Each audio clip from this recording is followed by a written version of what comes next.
প্রিয় শিক্ষার্থীবৃন্দ, চকরিয়া আবাসিক মহিলা বিশ্ববিদ্যালয় কলেজ থেকে অনলাইন ক্লাসে দ্বাদশ শ্রেণীর ব্যবসা শিক্ষা শাখার সকল শিক্ষার্থীকে স্বাগতম। আজ আমার অনলাইন ক্লাসের দ্বাদশ শ্রেণীর দ্বিতীয় ক্লাস। আমি প্রথম ক্লাসে আলোচনা করেছিলাম যৌথ মূলধনী কোম্পানির মূলধন সম্পর্কে এবং এখানে কিভাবে গণিত আমাদের সমাধান করতে হয় সে ব্যাপারে আমি তোমাদের প্রথম দিন জাবেদাগুলি দিয়ে দিয়েছিলাম। আজ আমি তোমাদের সামনে একটা অঙ্ক নিয়ে উপস্থিত হয়েছি। সেই অঙ্কটা কীভাবে আমরা সলভ করব সেই সম্পর্কে আমি তোমাদের সামনে উপস্থাপন করে দেখাবো। প্রিয় শিক্ষার্থী, দেখো আমি যে অঙ্কটি এখানে লিখেছি তা আমি প্রথমত তোমাদেরকে পড়ে শোনাচ্ছি। জনাব রহমান প্রতি শেয়ার 100 টাকা মূল্যে 10,000 শেয়ার বিভক্ত 10 লক্ষ টাকা, অর্থাৎ কোম্পানিটা শুরু করার সময় একটা শেয়ার 100 টাকা করে 10,000 শেয়ার ক্রয় করেছিল, যা ছিল বিভক্ত ছিল 10 লক্ষ টাকা, যেটাকে অনুমোদিত মূলধন বলা হয়। অর্থাৎ কোম্পানি শুরু করার সময় এই কোম্পানিতে লাগবে যে এত টাকা, এটা দিয়ে নিবন্ধিত হলো। এরপর কোম্পানি প্রতি শেয়ার 15% অধিহারে 8,000 শেয়ার বিক্রির উদ্দেশ্যে ইস্যু করে। এখন আমরা প্রিয় শিক্ষার্থী একটু ভালো করে দেখো, আমরা একটু ক্লিয়ার করি। এটা একটা শেয়ারের দাম 100 টাকা, কিন্তু কত পার্সেন্ট অধিহার বলছে? 15%। অধিহার বলতে শেয়ারের মূল্য যত টাকা আছে তার চেয়ে বেশি পাওয়া। 100 টাকার 15% 15 টাকা, অর্থাৎ অধিহার যদি দেওয়া হয় তাহলে মোট শেয়ারের টাকা হবে 115 টাকা। সে 115 টাকা করে শেয়ার বাজারে বিক্রি করার জন্য 8,000 শেয়ার ইস্যু করে। সেই 8,000 শেয়ারের বিপরীত জনগণ জমা দিয়ে থাকে সাধারণত 9,000 শেয়ার আবেদন পায়।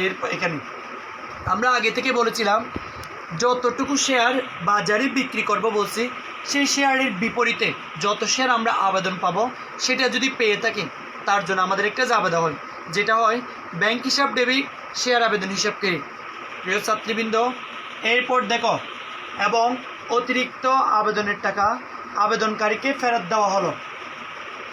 অতিরিক্ত আবেদন আমার পাওয়ার কথা 8,000, আমি পেয়েছি প্রিয় শিক্ষার্থী 9,000, তাহলে আমার অতিরিক্ত দার হচ্ছে 1,000 টাকা। সে 1,000 টাকা যদি ফেরত দিয়ে দেয় তাহলে ব্যাংক হিসাব নামে আমাদের ক্রেডিট করতে হয়।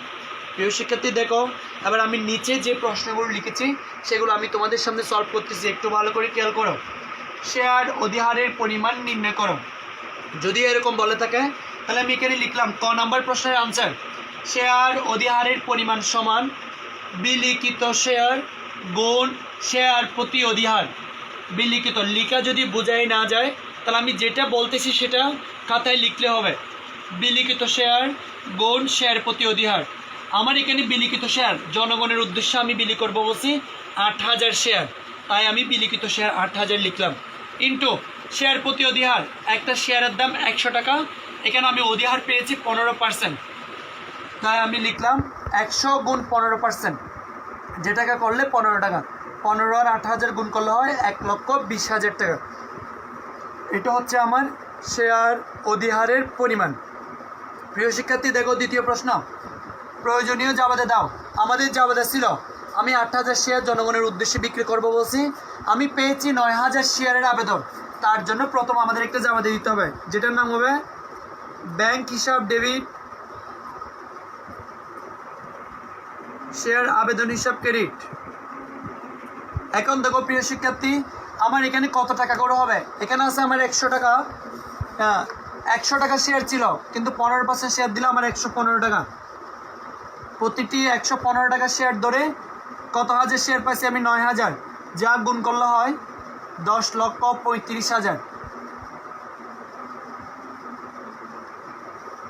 প্রিয় শিক্ষার্থী, এখানে আমি সংক্ষেপে দিলাম, এটা হবে প্রতিটি শেয়ার 115 টাকা হলে 9,000 শেয়ারের আবেদন পাওয়া গেল, যা গুণ করলে আমরা এই টাকাটা পাবো। অর্থাৎ 115 হচ্ছে 100 টাকার সাথে অধিহার 15 যোগ করে যে 9,000 টাকা পাইছি তা।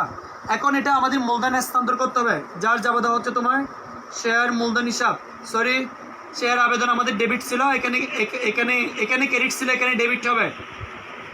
শেয়ার আবেদন হিসাব ডেবিট, শেয়ার মূলধন হিসাব ক্রেডিট, শেয়ার অধিহার হিসাব ক্রেডিট। কেননা অধিহার থাকলে আমাদের নিয়ম অনুযায়ী ক্রেডিট হয়। ব্যাংকে যদি ফেরত দিয়ে থাকে ব্যাংক হিসাব ক্রেডিট। এখন কত হচ্ছে দেখো, আবেদনের টাকা এখানে ক্রেডিট ছিল 10,35,000, এটা এখানে লিখে দিব আমরা। এরপর মূলধনের টাকা হচ্ছে আমার শেয়ার ছিল 8,000, আমি কত 100 টাকা করে দিছি, 8,000 আর 100 গুণ করলে 8 লক্ষ।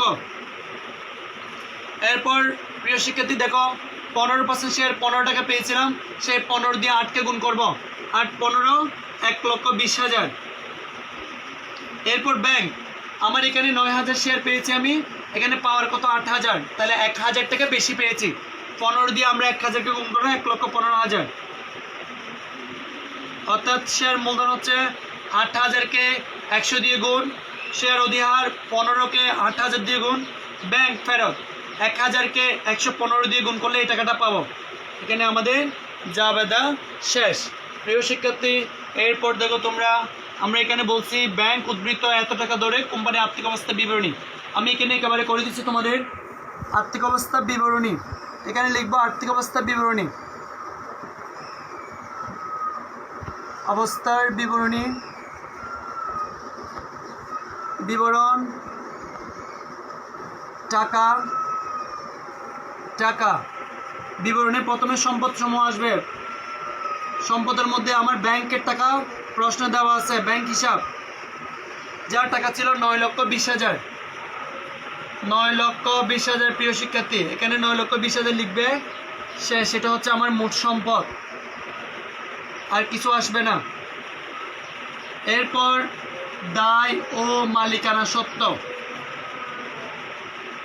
আমি দায় ও মালিকানা সত্ত্বতে যেটা লিখবো এটা আমাদের নিয়ম অনুযায়ী, আইন অনুযায়ী করতে হয়, এটা আমাদের মুখস্থ করতে হবে। অনুমোদিত শেয়ার মূলধন, যেটাকে বলা হয় প্রতিটি প্রশ্নের উপরে দেওয়া আছে 100 টাকা মূল্যে 10,000 শেয়ার, যা গুণ করলে হয় 10 লক্ষ। এই 10 লক্ষকে আমরা যে টেনে দিব। এরপর ইস্যুকৃত, বিলিকৃত,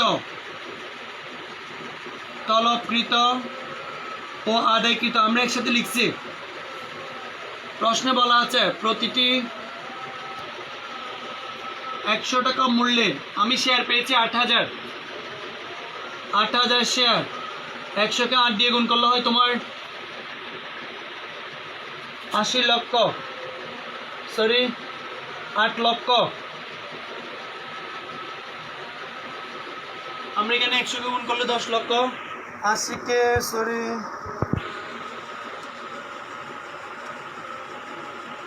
8 লক্ষ হয়।